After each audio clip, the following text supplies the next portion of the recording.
श्री एकदंत गणेश स्तोत्रम् मदासुरं सुशान्तं वै दृष्ट्वा विष्णुमुखासुरा भृगवादयस्य मुनय एकदन्तं समाययुः प्रणम्य तं प्रपूज्यादौ पुनस्तं नेमुरादरात् तुष्टुवुर्हर्षसंयुक्ता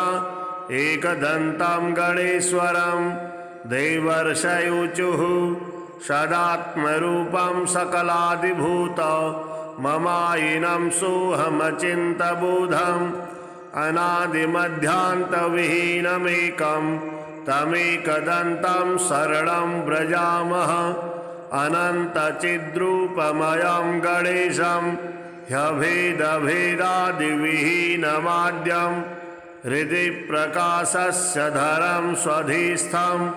तमेकदन्तं शरणं व्रजामः विश्वादिभूतं हृदयोगिनां वै प्रत्यक्षरूपेण विभान्तमेकं सदा निरालम्बसमाधिगम्यं तमेकदन्तं शरणं व्रजामः स्वबिम्बभावेन विलासयुक्तं बिन्दुस्वरूपा रचिता स्वमाया तस्यां स्ववीर्यं प्रददाति यो वै तमेकदन्तं शरणं व्रजामः त्वदीयवीर्येण समर्थभूता माया तया संरचितं च विश्वं नादात्मकं ह्यात्मतया प्रतीतं तमेकदन्तं शरणं व्रजामः त्वदीयसत्ता धर्मेकदन्तं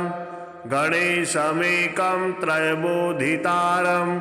सेवन्तयापुस्तमजं त्रिसंस्थास्तमेकदन्तं शरणं व्रजामः ततस्त्वया प्रेरित एव नादस्तेनेदमेवं रचितं जगद्वै आनन्दरूपं समभावसंस्थं तमेकदन्तं शरणं व्रजामः तदेव विश्वं कृपया तवेव सम्भूतमाद्यं तमसा विभातम् अनेकरूपं ह्यजमेकभूतं तमेकदन्तं शरणं व्रजामः ततस्त्वया प्रेरितमेव तेन सृष्टं सुसूक्ष्मं जगदेकशस्थं सत्त्वात्मकं श्वेतमनन्तमाद्यं तमेकदन्तं शरणं व्रजामः तदेव स्वप्नं तपसा गणेशं संसिद्धिरूपं विविधं बभूव सदेकरूपं कृपया तवापि तमेकदन्तं शरणं व्रजामः सम्प्रेरितं तच्च त्वया हृदिस्थं तथा सुसृष्टं जगदंशरूपं तेनैव जाग्रन्मयमयप्रमेयं तमेकदन्तं शरणं व्रजामः जाग्रत्स्वरूपं रजसा विभातं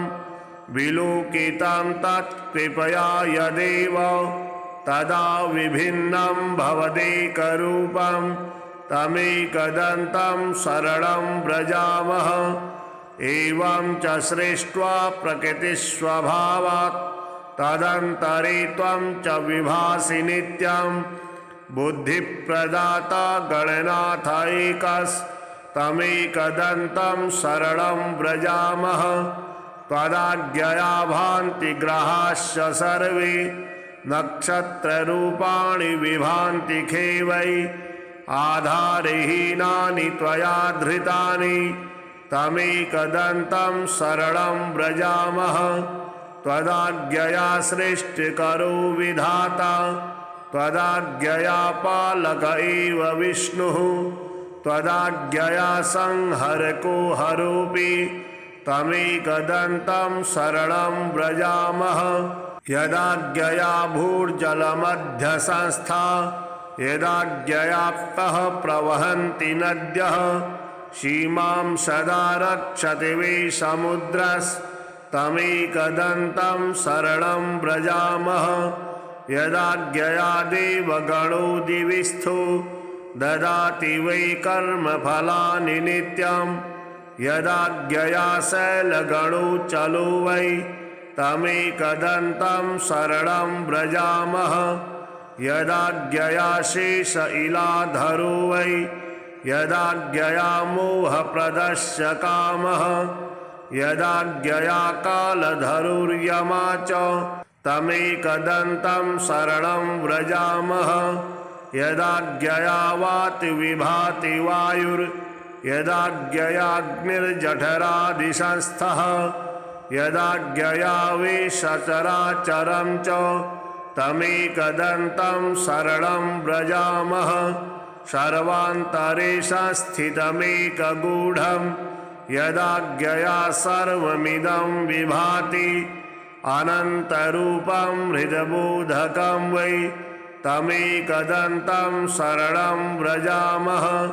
यं योगिनो योगबलेन साध्यं कुर्वन्ति तं कः स्तवनेन स्तौति अतः प्रणामेन सुसिद्धितोऽस्तु तमेकदन्तं शरणं व्रजामः ग्रीष्मत्स्वाच एवं स्तुत्वा च प्रह्लाद देवासमुनयस्य वै तूष्णीं भावं प्रवद्येव न नृतुर्हर्षसंयुता शतानुवाच प्रीतात्मा एकदन्तः स्तवेन वै जगादतान् महाभागान् देवर्षीन् भक्तवत्सलः एकदन्त उवाच प्रसन्नोऽस्मि च स्तोत्रेण शुरासर्षिगणाखिल वृणुध्वं वरदोऽहं वो दास्यामि मनसेप्सितं भवत्कृतं मदीयं वै स्तोत्रं प्रीतिप्रदं मम भविष्यति न सन्देह सर्वसिद्धिप्रदायकं यं यमिच्छन्ति तं तं वै दास्यामि स्तोत्रपाठतः पुत्रपौत्रादिकं सर्वं लभते धनधान्यकं गजास्वादिकमत्यन्तं राजभोगं लभेत् ध्रुवं भुक्तिं मुक्तिं च योगं वै लभते शान्तिदायकं मारणोच्चाटनादीनि राजबन्धादिकं च यत् पठतां शृण्वतां नृणां भवेच्च बन्धहीनता एकविंशतिवारं च श्लोकाश्चैवेकविंशतिं पठति नित्यमेवं च दिनानि त्वेकविंशतिं न तस्य दुर्लभं किञ्चित् त्रिषु लोकेषु वै भवेत् असाध्यं साधयेन्मर्त्यः सर्वत्र विजयी भवेत् नित्यं यः पठते स्तोत्रं ब्रह्मभूतः स वै नरः तस्य दर्शनतः सर्वे देवा पूता भवन्ति वै एवं तस्य वचः श्रुत्वा प्रहिष्टा देवतर्षयः ऊचुः करपुटा सर्वे भक्तियुक्ता गजाननं ऋणहर्ता गणेशस्तोत्रम् सृष्ट्यादौ ब्रह्मणा सम्यक् पूजितः फलसिद्धये सदैव पार्वतीपुत्रः ऋणनाशं करोतु मे त्रिपुरस्य वधात् पूर्वं शम्भुना सम्यगर्चितः सदैव पार्वतीपुत्रः ऋणनाशं करोतु मे हिरण्यकश्यपादीनां वधार्थे विष्णुनार्चितः सदैव पार्वतीपुत्रः ऋणनाशं करोतु मे महिषस्य वधे देव्या गणनाथः प्रपूजितः सदैव पार्वतीपुत्रः ऋणनाशं करोतु मे तारकस्य वधात् पूर्वं कुमारेण प्रपूजितः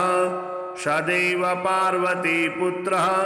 ऋणनाशं करोतु मे भास्करेण गणेशो हि पूजितश्च स्वसिद्धये सदैव पार्वतीपुत्रः ऋणनाशं करोतु मे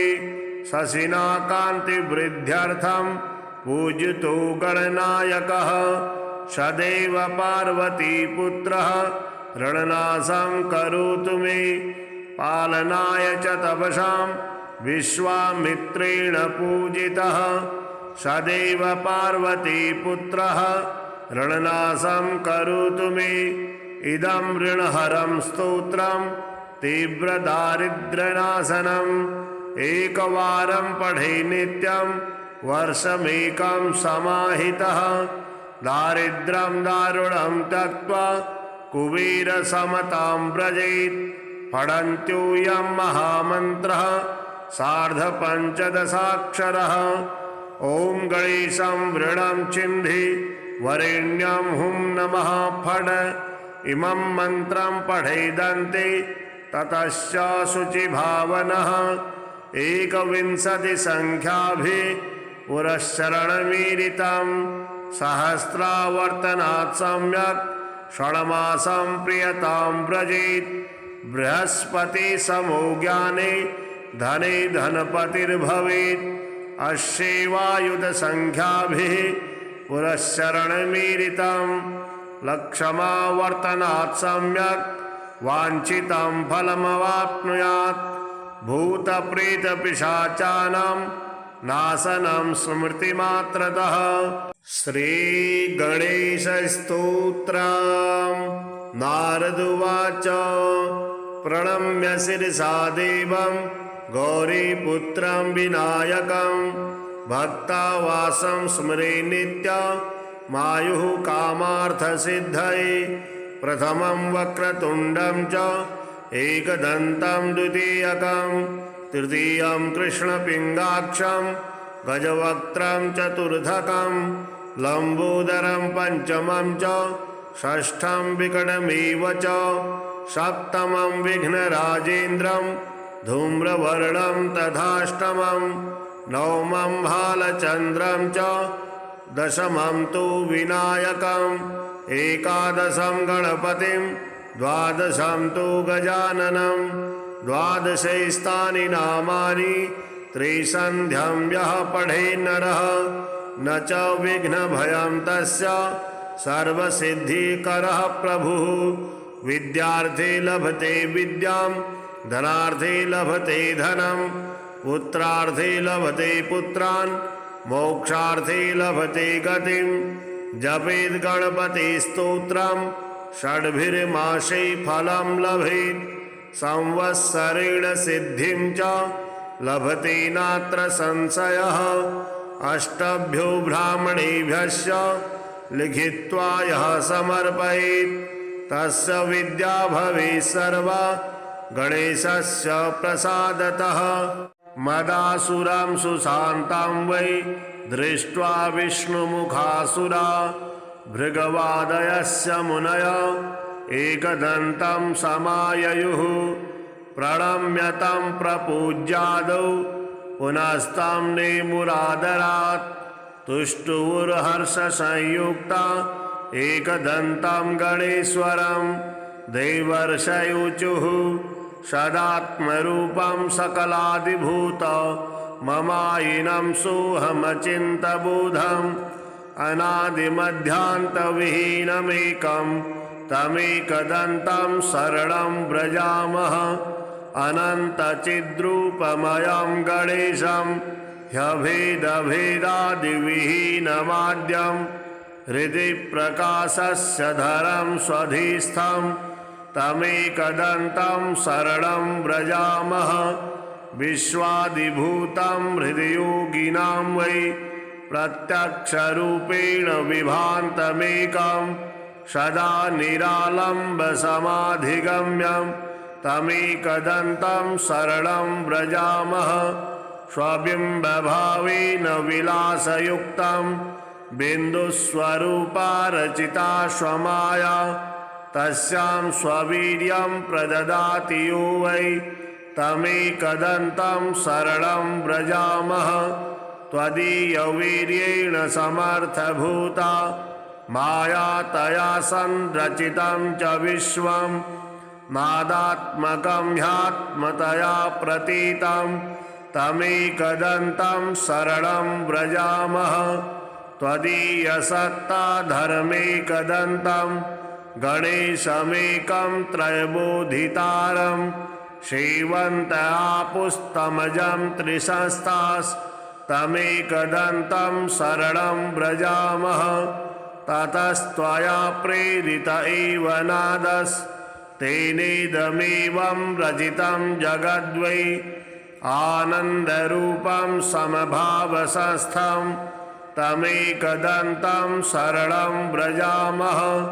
तदेव विश्वं कृपया तवेव सम्भूतमाद्यं तमसा विभातम् अनेकरूपं ह्यजमेकभूतं तमेकदन्तं शरणं व्रजामः ततस्त्वया प्रेरितमेव तेन सृष्टं सुसूक्ष्मं जगदेकशस्थं सत्त्वात्मकं श्वेतमनन्तमाद्यं तमेकदन्तं शरणं व्रजामः तदेव स्वप्नं तपसा गणेशं संसिद्धिरूपं विविधं बभूव सदेकरूपं कृपया तवापि तमेकदन्तं शरणं व्रजामः सम्प्रेरितं तच्च त्वया हृदिस्थं तथा सुसृष्टं जगदंशरूपं तेनैव जाग्रन्मयमयप्रमेयं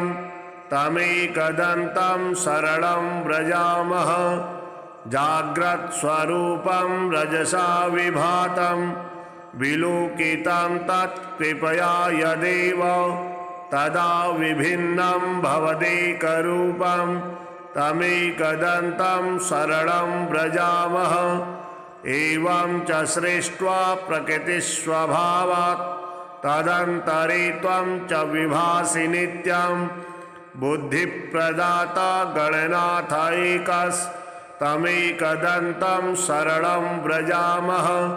त्वदाज्ञया भान्ति ग्रहाश्च सर्वे नक्षत्ररूपाणि विभान्ति खेवै आधारहीनानि त्वया धृतानि तमेकदन्तं शरणं व्रजामः त्वदाज्ञया सृष्टिकरो विधाता त्वदाज्ञया पालक एव विष्णुः त्वदाज्ञया संहरको हरोऽपि तमेकदन्तं शरणं व्रजामः यदाज्ञया भूर्जलमध्यसंस्था यदाज्ञयाप्तः प्रवहन्ति नद्यः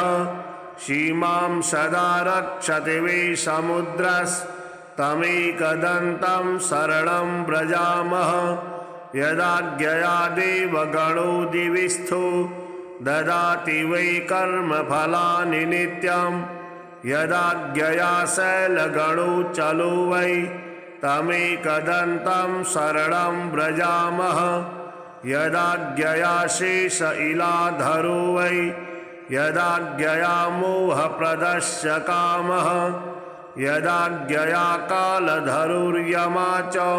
तमेकदन्तं शरणं व्रजामः यदाज्ञया वाति विभाति वायुर्यदाज्ञयाग्निर्जठरादिसंस्थः यदाज्ञया वेशचराचरं च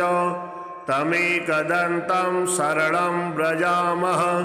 सर्वान्तरे संस्थितमेकगूढं यदाज्ञया सर्वमिदं विभाति अनन्तरूपं हृदबोधकं वै तमेकदन्तं शरणं व्रजामः यं योगिनो योगबलेन साध्यं कुर्वन्ति तं कः स्तवनेन स्तौति अतः प्रणामेन सुसिद्धितोऽस्तु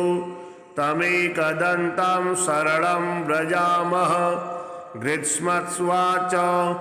एवं स्तुत्वा च प्रह्लाद देवासमुनयस्य वै तूष्णीं भावं प्रवद्येव न नृतुर्हर्षसंयुता शतानुवाच प्रीतात्मा एकदन्तः स्तवेन वै जगादतान् महाभागान् देवर्षीन् भक्तवत्सलः एकदन्त उवाच प्रसन्नोऽस्मि च स्तोत्रेण शुरासर्षिगणाखिल वृणुध्वं वरदोऽहं वो दास्यामि मनसीप्सितं भवत्कृतं मदीयं वै स्तोत्रं प्रीतिप्रदं मम भविष्यति न सन्देहः सर्वसिद्धिप्रदायकं यं यमिच्छन्ति तं तं वै दास्यामि स्तोत्रपाठतः पुत्रपौत्रादिकं सर्वं लभते धनधान्यकं गजास्वादिकमत्यन्तं राजभोगं लभेत् ध्रुवं भुक्तिं मुक्तिं च योगं वै लभते शान्तिदायकं मारणोच्चाटनादीनि राजबन्धादिकं च यत् पठतां शृण्वतां नृणां भवेच्च बन्धहीनता एकविंशतिवारं च श्लोकाश्चैवेकविंशतिं पठति नित्यमेवं च दिनानि त्वेकविंशतिं न तस्य दुर्लभं किञ्चित् त्रिषु लोकेषु वै भवेत् असाध्यं साधयेन्मर्त्यः सर्वत्र विजयी भवेत् नित्यं यः पठते स्तोत्रं ब्रह्मभूतः स वै नरः तस्य दर्शनतः सर्वे देवा पूता भवन्ति वै एवं तस्य वचः श्रुत्वा प्रहिष्टा देवतर्षयः ऊचुः करपुटा सर्वे भक्तियुक्ता गजाननं ऋणहर्ता गणेशस्तोत्रम् सृष्ट्यादौ ब्रह्मणा सम्यक् पूजितः फलसिद्धये सदैव पार्वतीपुत्रः ऋणनाशं करोतु मे त्रिपुरस्य वधात् पूर्वं शम्भुना सम्यगर्चितः सदैव पार्वतीपुत्रः ऋणनाशं करोतु मे हिरण्यकश्यपादीनां वधार्थे विष्णुनार्चितः सदैव पार्वतीपुत्रः ऋणनाशं करोतु मे महिषस्य वधे देव्या गणनाथः प्रपूजितः सदैव पार्वतीपुत्रः ऋणनाशं करोतु मे तारकस्य वधात् पूर्वं कुमारेण प्रपूजितः सदैव पार्वतीपुत्रः ऋणनाशं करोतु मे भास्करेण गणेशो हि पूजितश्च स्वसिद्धये सदैव पार्वतीपुत्रः ऋणनाशं करोतु मे शशिना कान्तिवृद्ध्यर्थं पूजितो गणनायकः सदैव पार्वतीपुत्रः ऋणनाशं करोतु मे पालनाय च तपसां विश्वामित्रेण पूजितः सदैव पार्वतीपुत्रः ऋणनाशं करोतु मे इदं ऋणहरं स्तोत्रं तीव्रदारिद्र्यनाशनम् एकवारं पठे नित्यं वर्षमेकं समाहितः दारिद्र्यं दारुणं त्यक्त्वा कुबेरसमतां व्रजेत् पठन्त्योऽयं महामन्त्रः सार्धपञ्चदशाक्षरः ॐ गणेशं वृणं चिन्धि वरेण्यं हुं नमः फट् इमं मन्त्रं पठेदन्ते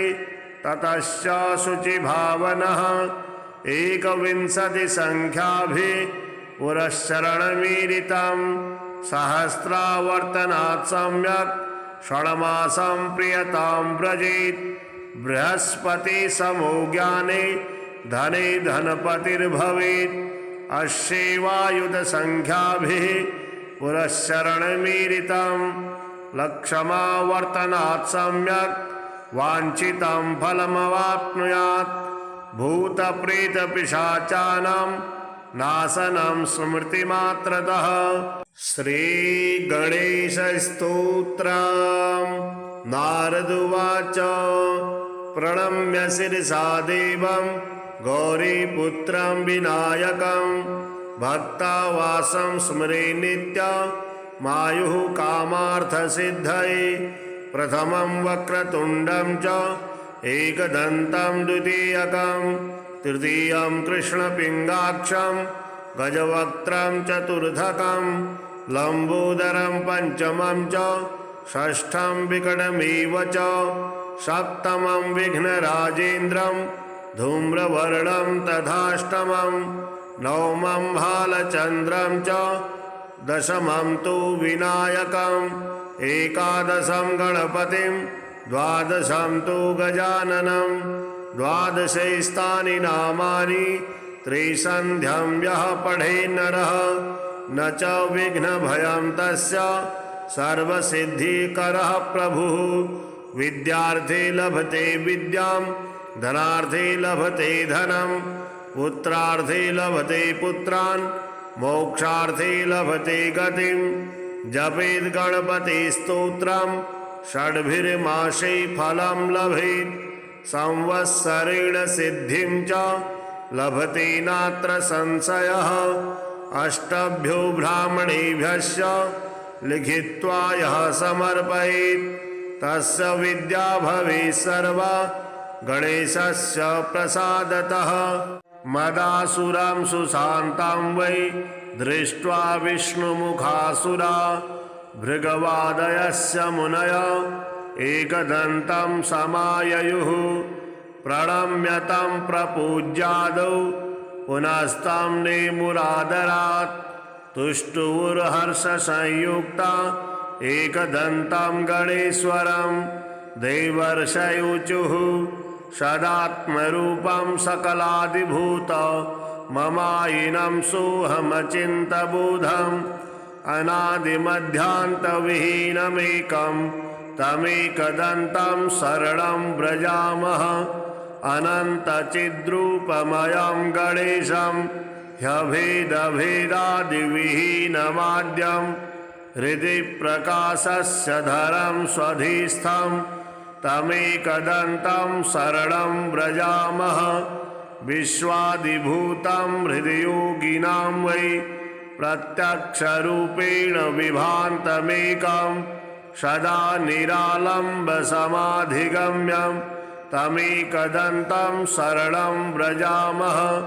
स्वबिम्बभावेन विलासयुक्तं बिन्दुस्वरूपा रचिता स्वमाया तस्यां स्ववीर्यं प्रददाति यो वै तमेकदन्तं शरणं व्रजामः त्वदीयवीर्येण समर्थभूता माया तया संरचितं च विश्वं नादात्मकं ह्यात्मतया प्रतीतं तमेकदन्तं शरणं व्रजामः त्वदीयसत्ता धर्मेकदन्तं गणेशमेकं त्रयबोधितारं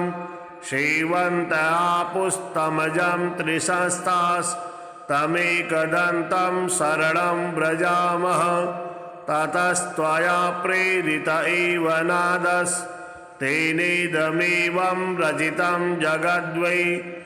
आनन्दरूपं समभावसस्थं तमेकदन्तं शरणं व्रजामः तदेव विश्वं कृपया तवेव सम्भूतमाद्यं तमसा विभातम् अनेकरूपं ह्यजमेकभूतं तमेकदन्तं शरणं व्रजामः ततस्त्वया प्रेरितमेव तेन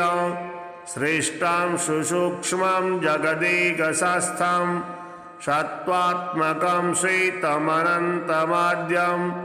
तमेकदन्तं शरणं व्रजामः तदेव स्वप्नं तपसा गणेशं संसिद्धिरूपं विविधं बभूव सदेकरूपं कृपया तवापि तमेकदन्तं शरणं व्रजामः सम्प्रेरितं तच्च त्वया हृदिस्थं तथा सुसृष्टं जगदंशरूपं तेनैव जाग्रन्मयमयप्रमेयं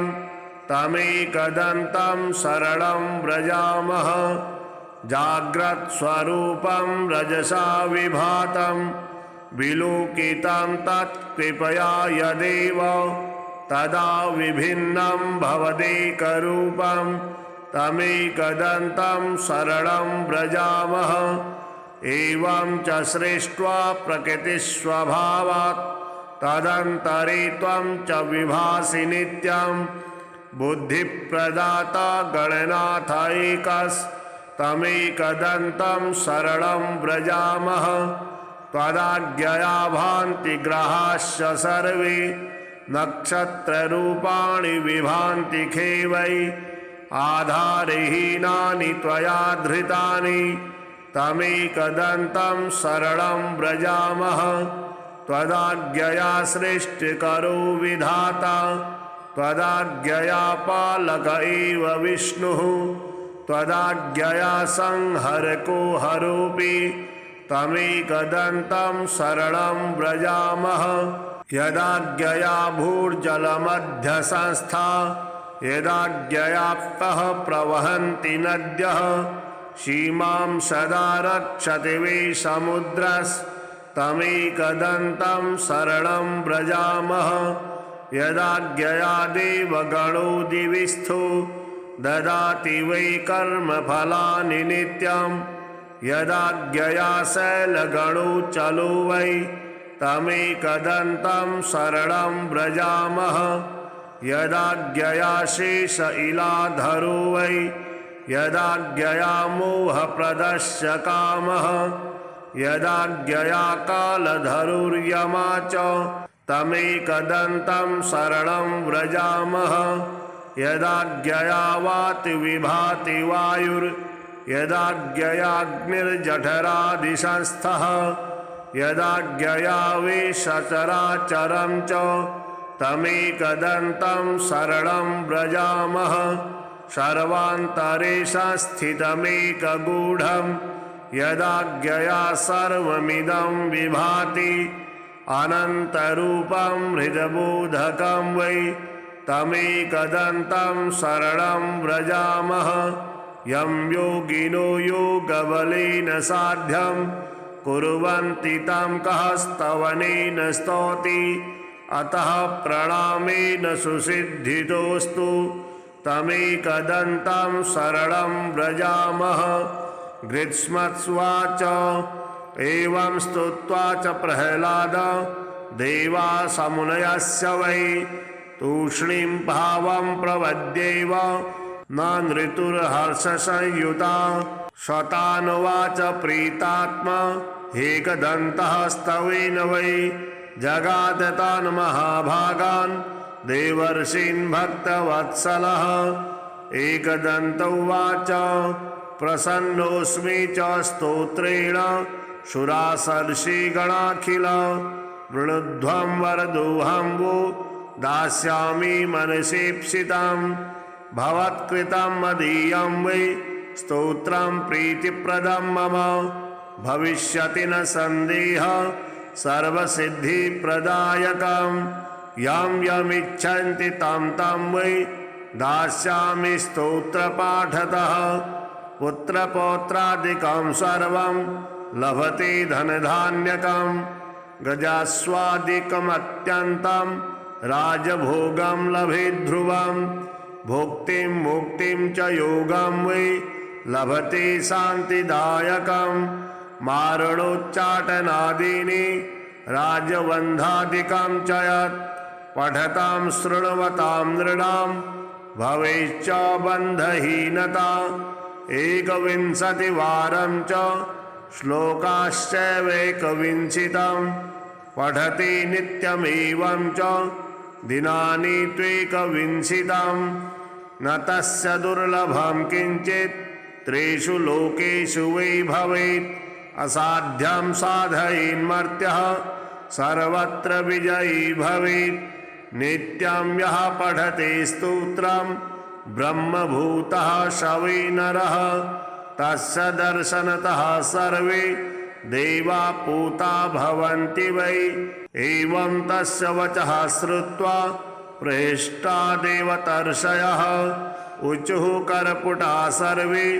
भक्तियुक्ता गजाननं ऋणहर्ता गणेशस्तोत्रम् सृष्ट्यादौ ब्रह्मणा सम्यक् पूजितः फलसिद्धये सदैव पार्वतीपुत्रः ऋणनाशं करोतु मे त्रिपुरस्य वधात् पूर्वं शम्भुना सम्यगर्चितः सदैव पार्वतीपुत्रः ऋणनाशं करोतु मे हिरण्यकश्यपादीनां वधार्थे विष्णुनार्चितः सदैव पार्वतीपुत्रः ऋणनाशं करोतु मे महिषस्य वधे देव्या गणनाथः प्रपूजितः सदैव पार्वतीपुत्रः ऋणनाशं करोतु मे तारकस्य वधात् पूर्वं कुमारेण प्रपूजितः सदैव पार्वतीपुत्रः ऋणनाशं करोतु मे भास्करेण गणेशो हि पूजितस्य स्वसिद्धये सदैव पार्वतीपुत्रः ऋणनाशं करोतु मे शशिना कान्तिवृद्ध्यर्थं पूजितो गणनायकः सदैव पार्वतीपुत्रः ऋणनाशं करोतु मे पालनाय च तपसां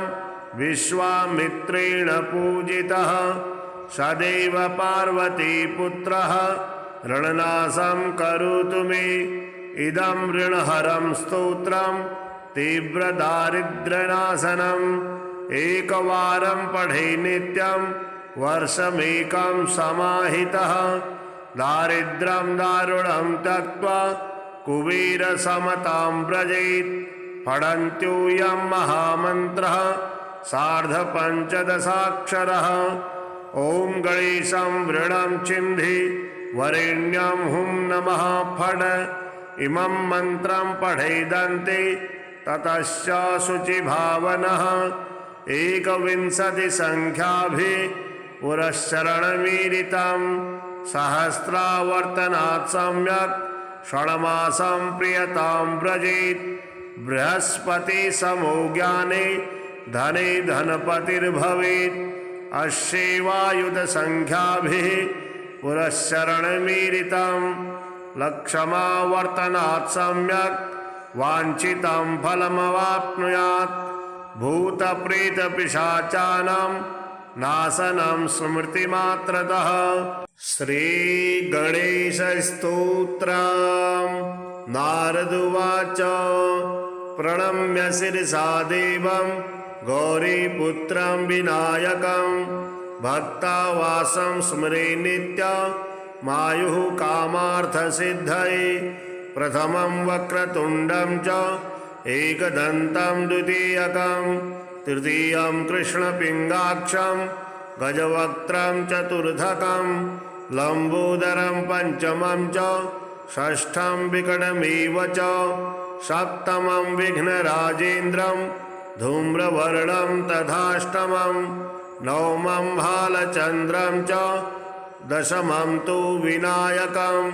एकादशं गणपतिं द्वादशं तु गजाननं द्वादशैस्तानि नामानि त्रिसन्ध्यं यः पठेन्नरः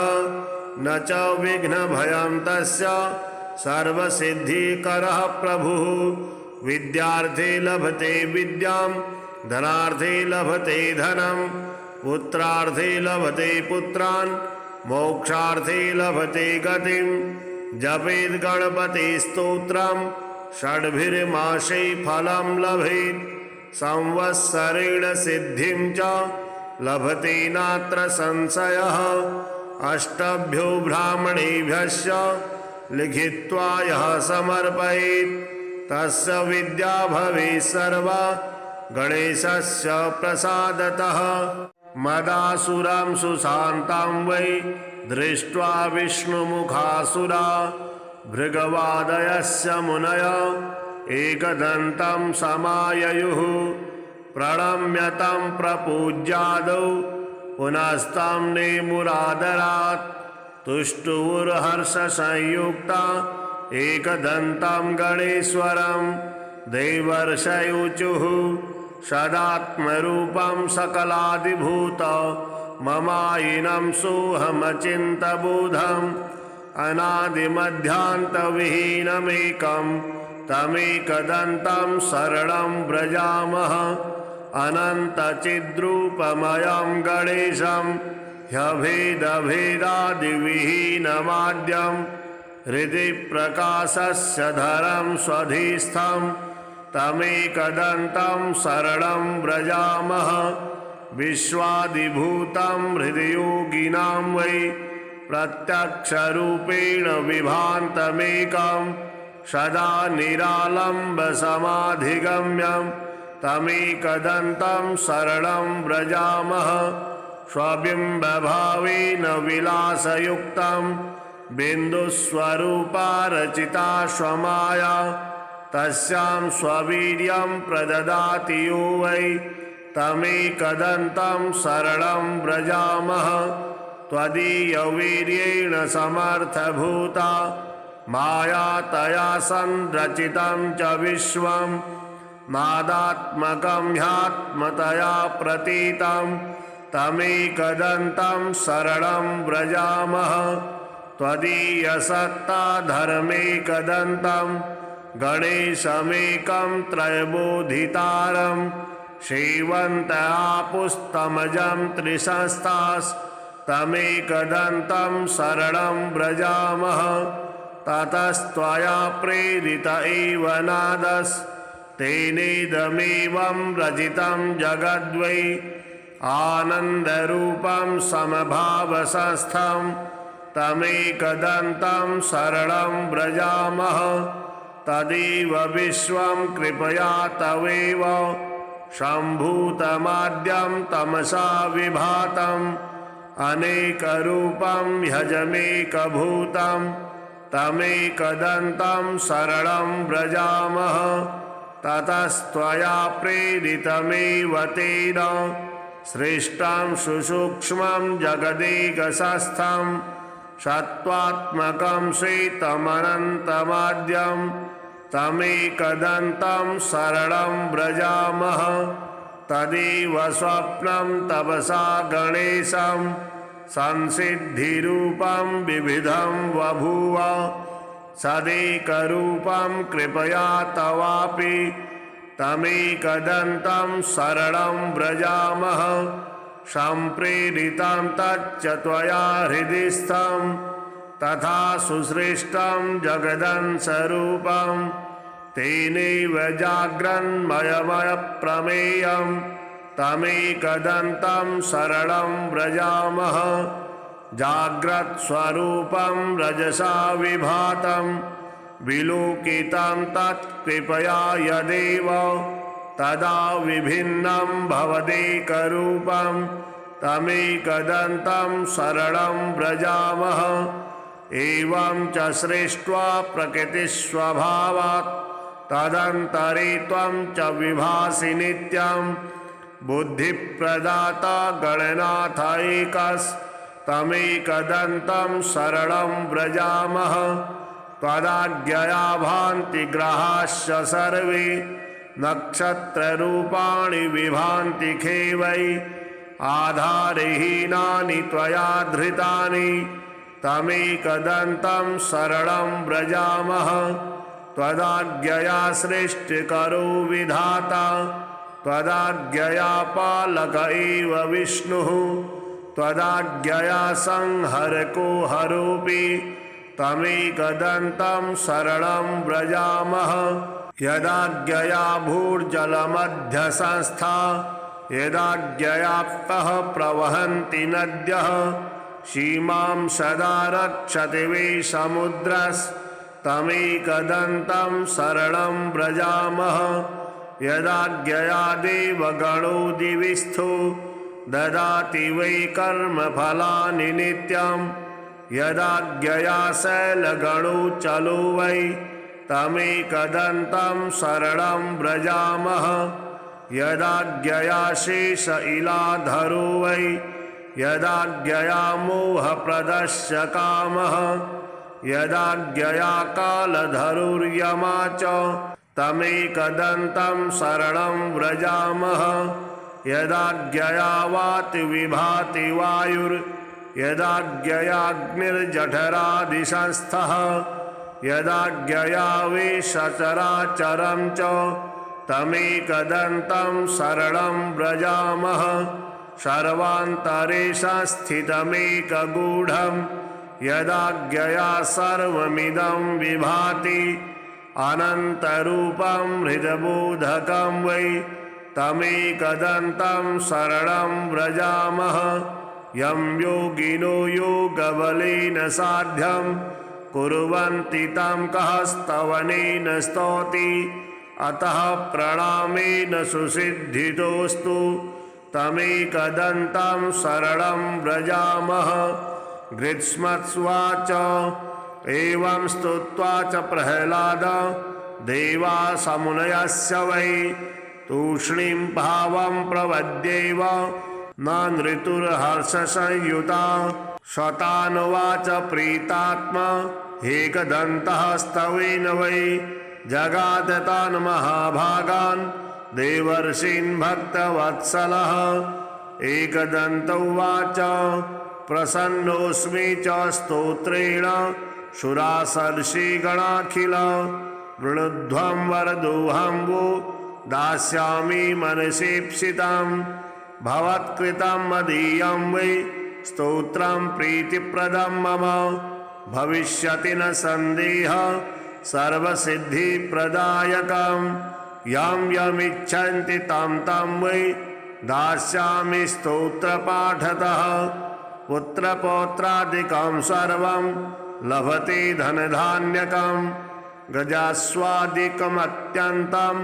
राजभोगं लभेत् ध्रुवं भुक्तिं मुक्तिं च योगं वै लभते शान्तिदायकं मारणोच्चाटनादीनि राजबन्धादिकं च यत्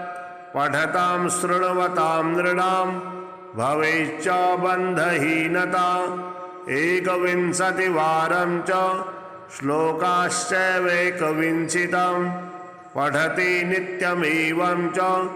दिनानि त्वेकविंशतिं न तस्य दुर्लभं किञ्चित् त्रिषु लोकेषु वै भवेत् असाध्यं साधयेन्मर्त्यः सर्वत्र विजयी भवेत्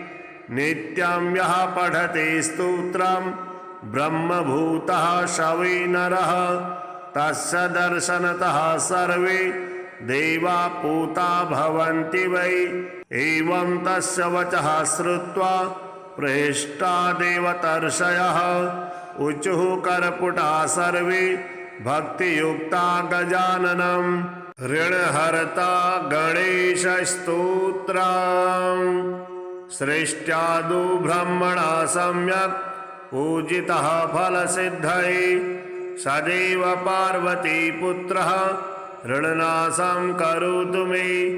त्रिपुरस्य वधात् पूर्वं शम्भुना सम्यगर्चितः सदैव पार्वतीपुत्रः ऋणनाशं करोतु मे हिरण्यकश्यपादीनां वधार्थे विष्णुनार्चितः सदैव पार्वतीपुत्रः ऋणनाशं करोतु मे महिषस्य वधे देव्या गणनाथः प्रपूजितः सदैव पार्वतीपुत्रः ऋणनाशं करोतु मे तारकस्य वधात् पूर्वं कुमारेण प्रपूजितः सदैव पार्वतीपुत्रः ऋणनाशं करोतु मे भास्करेण गणेशो हि पूजितश्च स्वसिद्धये सदैव पार्वतीपुत्रः ऋणनाशं करोतु मे शशिना कान्तिवृद्ध्यर्थं पूजितो गणनायकः सदैव पार्वतीपुत्रः ऋणनाशं करोतु मे पालनाय च तपसां विश्वामित्रेण पूजितः सदैव पार्वतीपुत्रः ऋणनाशं करोतु मे इदं ऋणहरं स्तोत्रं तीव्रदारिद्र्यनाशनम् एकवारं पठे नित्यं वर्षमेकं समाहितः दारिद्र्यं दारुणं त्यक्त्वा कुबेरसमतां व्रजेत् पठन्त्यूयं महामन्त्रः सार्धपञ्चदशाक्षरः। ॐ गणेशं वृणं छिन्धि वरेण्यं हुं नमः फट्। इमं मन्त्रं पठेदन्ते ततश्च शुचिभावनः 21 पुरश्चरणमीरितं सहस्रावर्तनात् सम्यक् षण्मासं प्रियतां व्रजेत्। बृहस्पति समो ज्ञाने धने धनपतिर्भवेत्। अश्येवायुधसंख्याभिः पुरश्चरणमीरितं लक्षमावर्तनात् सम्यक् वाञ्छितं फलमवाप्नुयात्। भूतप्रेतपिशाचानां नाशनं स्मृतिमात्रतः। श्रीगणेशस्तोत्रम्। नारद उवाच प्रणम्य शिरसा देवं गौरीपुत्रं विनायकं भक्तावासं स्मरे नित्यमायुः कामार्थसिद्धये। प्रथमं वक्रतुण्डं च एकदन्तं द्वितीयकं तृतीयं कृष्णपिङ्गाक्षं गजवक्त्रं चतुर्थकं लम्बोदरं पञ्चमं च षष्ठं विकटमेव च सप्तमं विघ्नराजेन्द्रं धूम्रवर्णं तथाष्टमं नवमं भालचन्द्रं च दशमं तु विनायकम् एकादशं गणपतिं द्वादशं तु गजाननं। द्वादशैस्तानि नामानि त्रिसन्ध्यं यः पठेन्नरः न च विघ्नभयं तस्य सर्वसिद्धिकरः प्रभुः। विद्यार्थे लभते विद्यां धनार्थे लभते धनं पुत्रार्थे लभते पुत्रान् मोक्षार्थे लभते गतिं। जपेद् गणपतिस्तोत्रं षड्भिर्मासे फलं लभेत्। संवत्सरेण सिद्धिं च लभते नात्र संशयः। अष्टभ्यो ब्राह्मणेभ्यश्च लिखित्वा यः समर्पयेत् तस्य विद्या भवेत् सर्वा गणेशस्य प्रसादतः। मदासुरं सुशान्तं वै दृष्ट्वा विष्णुमुखासुरा भृगवादयस्य मुनय एकदन्तं समाययुः। प्रणम्य तं प्रपूज्यादौ पुनस्तं नेमुरादरात्। तुष्टुर्हर्षसंयुक्ता एकदन्तं गणेश्वरं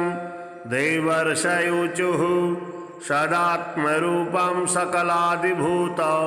ममायिनं सोऽहमचिन्तबोधम् अनादिमध्यान्तविहीनमेकं तमेकदन्तं शरणं व्रजामः। अनन्तचिद्रूपमयं गणेशं ह्यभेदभेदादिविहीनमाद्यं हृदि प्रकाशस्य धरं स्वधिस्थं तमेकदन्तं शरणं व्रजामः। विश्वादिभूतं हृदयोगिनां वै प्रत्यक्षरूपेण विभान्तमेकं सदा निरालम्बसमाधिगम्यं तमेकदन्तं शरणं व्रजामः। स्वबिम्बभावेन विलासयुक्तं बिन्दुस्वरूपा रचिता स्वमाया तस्यां स्ववीर्यं प्रददाति यो वै तमेकदन्तं शरणं व्रजामः। त्वदीयवीर्येण समर्थभूता माया तया संरचितं च विश्वं नादात्मकं ह्यात्मतया प्रतीतं तमेकदन्तं शरणं व्रजामः। त्वदीयसत्ता धर्मेकदन्तं गणेशमेकं त्रयबोधितारं सेवन्तयापुस्तमजं त्रिशस्तास्तमेकदन्तं शरणं व्रजामः। ततस्त्वया प्रेरित एव नादस्तेनेदमेवं रचितं जगद्वै आनन्दरूपं समभावसस्थं तमेकदन्तं शरणं व्रजामः। तदेव विश्वं कृपया तवेव सम्भूतमाद्यं तमसा विभातम् अनेकरूपं ह्यजमेकभूतं तमेकदन्तं शरणं व्रजामः ततस्त्वया प्रेरितमेव तेन सृष्टं सुसूक्ष्मं जगदेकशस्थं सत्त्वात्मकं श्वेतमनन्तमाद्यं तमेकदन्तं शरणं व्रजामः तदेव स्वप्नं तपसा गणेशं संसिद्धिरूपं विविधं बभूव सदेकरूपं कृपया तवापि तमेकदन्तं शरणं व्रजामः सम्प्रेरितं तच्च त्वया हृदि स्थं तथा सुसृष्टं जगदंशरूपं तेनैव जाग्रन्मयमयप्रमेयं तमेकदन्तं शरणं व्रजामः जाग्रत्स्वरूपं रजसा विभातं विलोकितं तत्कृपया यदेव तदा विभिन्नं भवदेकरूपं तमेकदन्तं शरणं व्रजामः एवं च सृष्ट्वा प्रकृतिस्वभावात् तदन्तरे त्वं च विभासि नित्यं बुद्धिप्रदाता गणनाथ एकस्तमेकदन्तं शरणं व्रजामः त्वदाज्ञया भान्ति ग्रहाश्च सर्वे नक्षत्ररूपाणि विभान्ति खेवै आधारहीनानि त्वया धृतानि तमेकदन्तं शरणं व्रजामः त्वदाज्ञया सृष्टिकरो विधाता त्वदाज्ञया पालक एव विष्णुः त्वदाज्ञया संहरको हरोऽपि तमेकदन्तं शरणं व्रजामः यदाज्ञया भूर्जलमध्यसंस्था यदाज्ञयाप्तः प्रवहन्ति नद्यः सीमां सदा रक्षति वै समुद्रस्तमेकदन्तं शरणं व्रजामः यदाज्ञया देवगणो दिविस्थो ददाति वै कर्मफलानि नित्यं यदाज्ञया शैलगणो चलो वै तमेकदन्तं शरणं व्रजामः यदाज्ञया शेष इलाधरो वै यदाज्ञया मोहप्रदस्य कामः यदाज्ञया कालधरुर्यमा च तमेकदन्तं शरणं व्रजामः यदाज्ञया वाति विभाति वायुर्यदाज्ञयाग्निर्जठरादिसंस्थः यदाज्ञया वेशचराचरं च तमेकदन्तं शरणं व्रजामः सर्वान्तरे संस्थितमेकगूढं यदाज्ञया सर्वमिदं विभाति अनन्तरूपं हृदबोधकं वै तमेकदन्तं शरणं व्रजामः यं योगिनो योगबलेन साध्यं कुर्वन्ति तं कः स्तवनेन स्तौति अतः प्रणामेन सुसिद्धितोऽस्तु तमेकदन्तं शरणं व्रजामः ग्रीष्मत्स्वाच एवं स्तुत्वा च प्रह्लाद देवासमुनयस्य वै तूष्णीं भावं प्रवद्येव न नृतुर्हर्षसंयुता शतानुवाच प्रीतात्मा एकदन्तः स्तवेन वै जगादतान् महाभागान् देवर्षीन् भक्तवत्सलः एकदन्त उवाच प्रसन्नोऽस्मि च स्तोत्रेण सुरासर्षिगणाखिल वृणुध्वं वरदोऽहं वो दास्यामि मनसेप्सितं भवत्कृतं मदीयं वै स्तोत्रं प्रीतिप्रदं मम भविष्यति न सन्देह सर्वसिद्धिप्रदायकं यं यमिच्छन्ति तं तं वै दास्यामि स्तोत्रपाठतः पुत्रपौत्रादिकं सर्वं लभते धनधान्यकं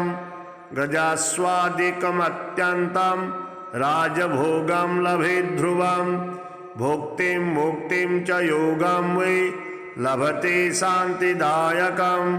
मारणोच्चाटनादीनि राजबन्धादिकं च यत् पठतां शृण्वतां नृणां भवेच्च बन्धहीनता 21वारं च श्लोकाश्चैवेकविंशितं पठति नित्यमेवं च दिनानि त्वेकविंशितं न तस्य दुर्लभं किञ्चित् त्रिषु लोकेषु वै भवेत् असाध्यं साधयेन्मर्त्यः सर्वत्र विजयी भवेत् नित्यं यः पठते स्तोत्रं ब्रह्मभूतः स वै नरः तस्य दर्शनतः सर्वे देवा पूता भवन्ति वै एवं तस्य वचः श्रुत्वा प्रहिष्टा देवतर्षयः ऊचुः करपुटा सर्वे भक्तियुक्ता गजाननं ऋणहर्ता गणेशस्तोत्रम् सृष्ट्यादौ ब्रह्मणा सम्यक् पूजितः फलसिद्धये सदैव पार्वतीपुत्रः ऋणनाशं करोतु मे त्रिपुरस्य वधात् पूर्वं शम्भुना सम्यगर्चितः सदैव पार्वतीपुत्रः ऋणनाशं करोतु मे हिरण्यकश्यपादीनां वधार्थे विष्णुनार्चितः सदैव पार्वतीपुत्रः ऋणनाशं करोतु मे महिषस्य वधे देव्या गणनाथः प्रपूजितः सदैव पार्वतीपुत्रः ऋणनाशं करोतु मे तारकस्य वधात् पूर्वं कुमारेण प्रपूजितः सदैव पार्वतीपुत्रः ऋणनाशं करोतु मे भास्करेण गणेशो हि पूजितश्च स्वसिद्धये सदैव पार्वतीपुत्रः ऋणनाशं करोतु मे शशिना कान्तिवृद्ध्यर्थं पूजितो गणनायकः सदैव पार्वतीपुत्रः ऋणनाशं करोतु मे पालनाय च तपसां विश्वामित्रेण पूजितः सदैव पार्वतीपुत्रः ऋणनाशं करोतु मे इदं ऋणहरं स्तोत्रं तीव्रदारिद्र्यनाशनम् एकवारं पठे नित्यं वर्षमेकं समाहितः दारिद्र्यं दारुणं त्यक्त्वा कुबेरसमतां व्रजेत् पठन्त्योऽयं महामन्त्रः सार्धपञ्चदशाक्षरः ॐ गणेशं वृणं छिन्धि वरेण्यं हुं नमः फट् इमं मन्त्रं पठेदन्ते ततश्च शुचिभावनः 21 संख्याभिः पुरश्चरणमीरितं सहस्रावर्तनात् सम्यक् षण्मासं प्रियतां व्रजेत् बृहस्पति समो ज्ञाने धने धनपतिर्भवेत् अश्यैवायुध संख्याभिः पुरश्चरणमीरितं लक्षमावर्तनात् सम्यक् वाञ्छितं फलमवाप्नुयात् भूतप्रेतपिशाचानां नाशनं स्मृतिमात्रतः श्रीगणेशस्तोत्रम् नारद उवाच प्रणम्य शिरसा देवं गौरीपुत्रं विनायकं भक्तावासं स्मरे नित्यमायुः कामार्थसिद्धये प्रथमं वक्रतुण्डं च एकदन्तं द्वितीयकं तृतीयं कृष्णपिङ्गाक्षं गजवक्त्रं चतुर्थकं लम्बोदरं पञ्चमं च षष्ठं विकटमेव च सप्तमं विघ्नराजेन्द्रं धूम्रवर्णं तथाष्टमं नवमं भालचन्द्रं च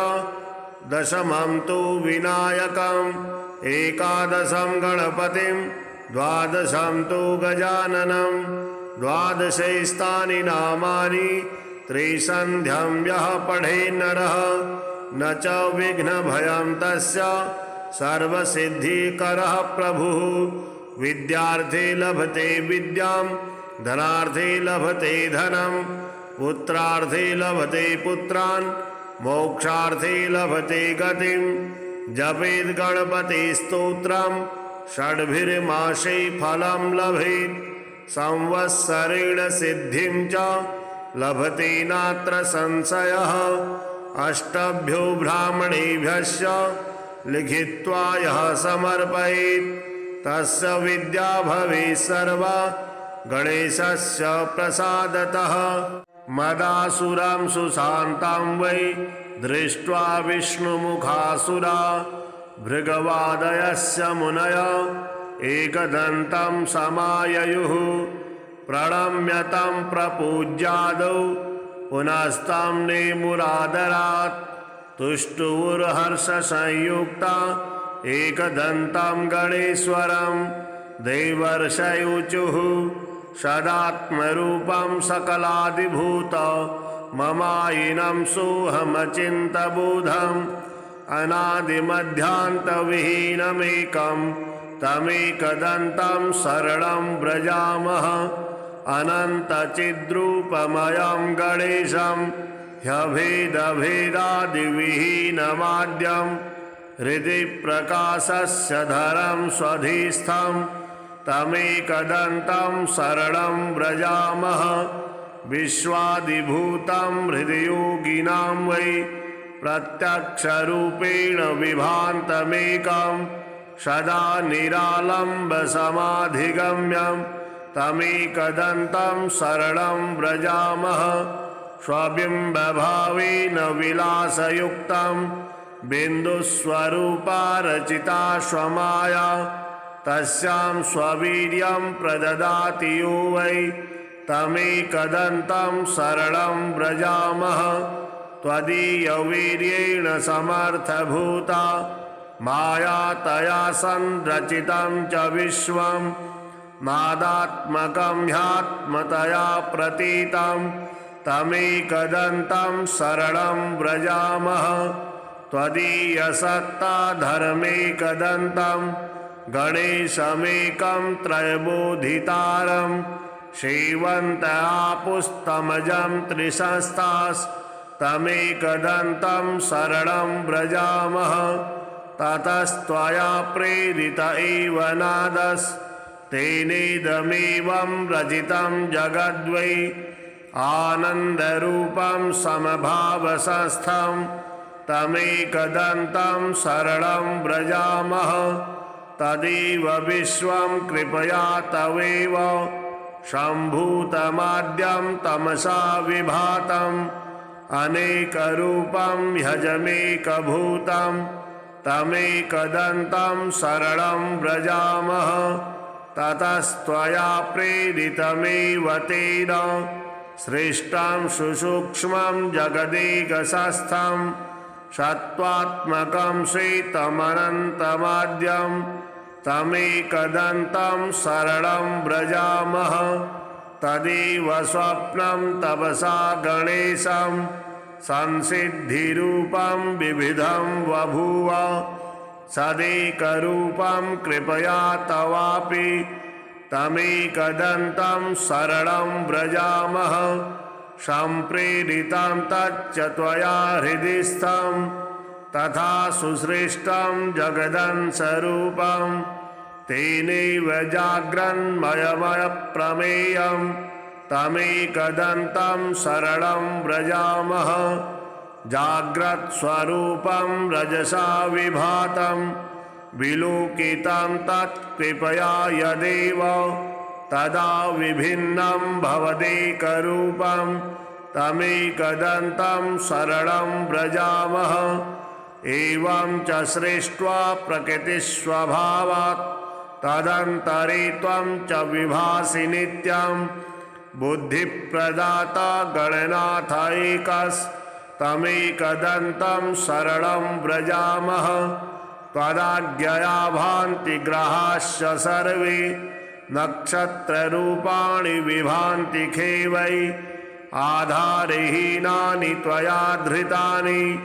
तमेकदन्तं शरणं व्रजामः त्वदाज्ञया सृष्टिकरो विधाता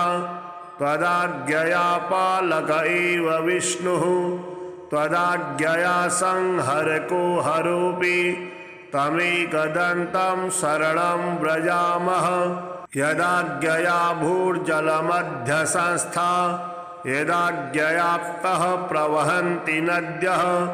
सीमां सदा रक्षति वै समुद्रस्तमेकदन्तं शरणं व्रजामः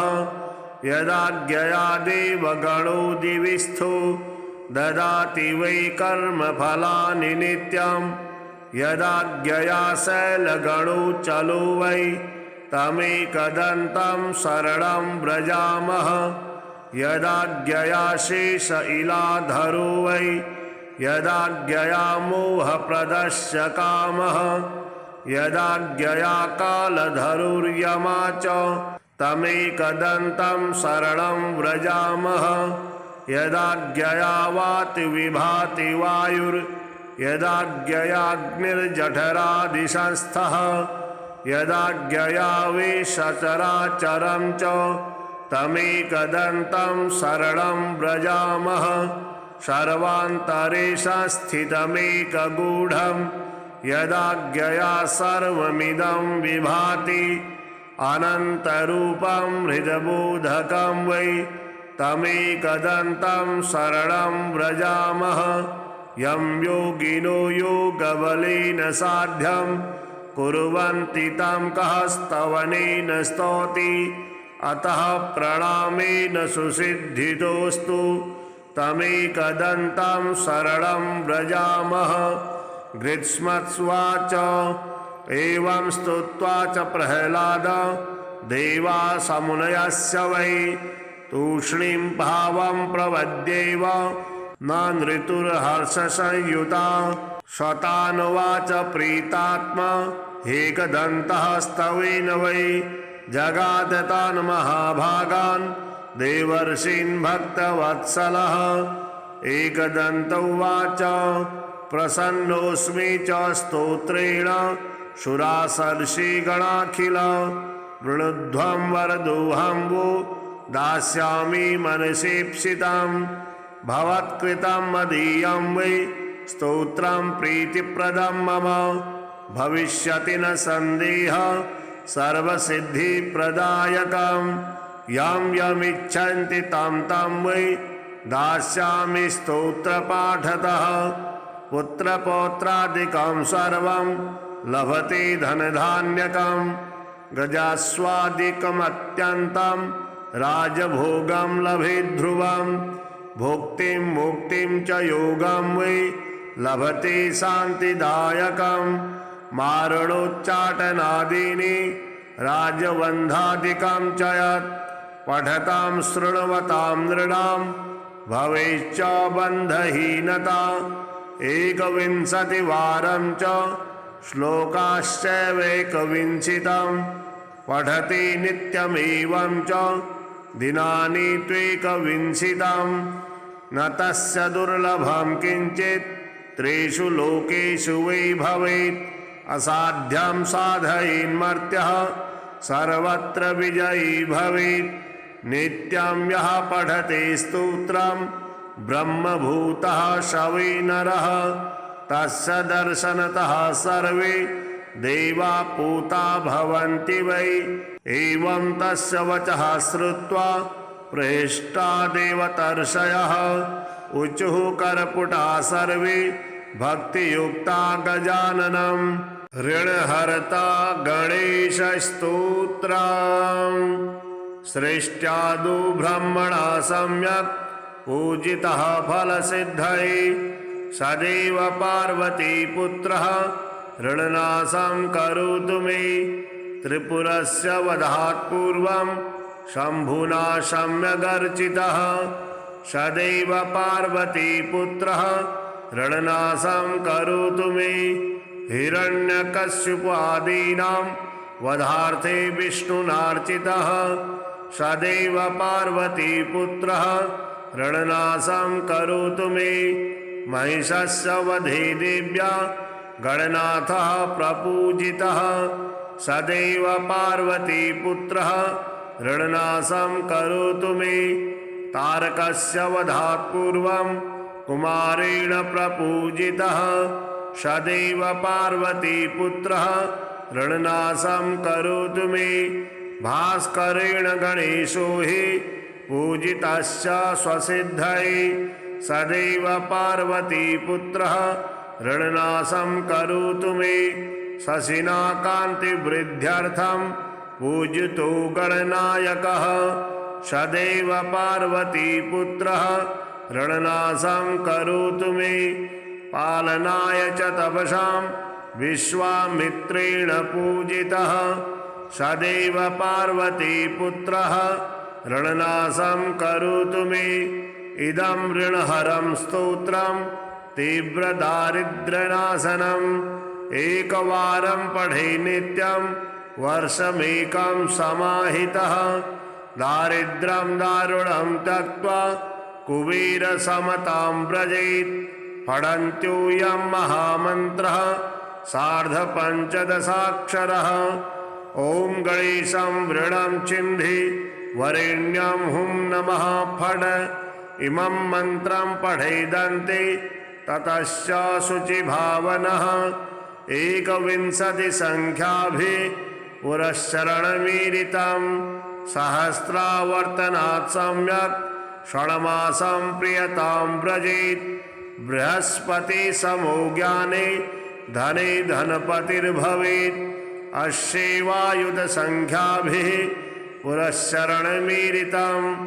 लक्षमावर्तनात् सम्यक् वाञ्छितं फलमवाप्नुयात्। भूतप्रेतपिशाचानां नाशनं स्मृतिमात्रतः। श्रीगणेशस्तोत्रम्। नारद उवाच प्रणम्य शिरसा देवं गौरीपुत्रं विनायकं भक्तावासं स्मरे नित्यमायुः कामार्थसिद्धये। प्रथमं वक्रतुण्डं च एकदन्तं द्वितीयकं तृतीयं कृष्णपिङ्गाक्षं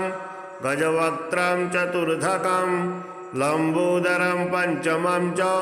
षष्ठं विकटमेव च सप्तमं विघ्नराजेन्द्रं धूम्रवर्णं तथाष्टमं नवमं भालचन्द्रं च दशमं तु विनायकम्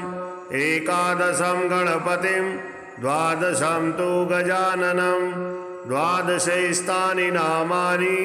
त्रिसन्ध्यं यः पठेन्नरः न च विघ्नभयं तस्य सर्वसिद्धिकरः प्रभुः। विद्यार्थे लभते विद्यां धनार्थे लभते धनं पुत्रार्थे लभते पुत्रान् मोक्षार्थे लभते गतिं। जपेत् गणपति स्तोत्रं षड्भिर्मासे फलं लभेत्। संवत्सरेण सिद्धिं च लभते नात्र संशयः। अष्टभ्यो ब्राह्मणेभ्यश्च लिखित्वा यः समर्पयेत् तस्य विद्या भवेत् सर्वा गणेशस्य प्रसादतः।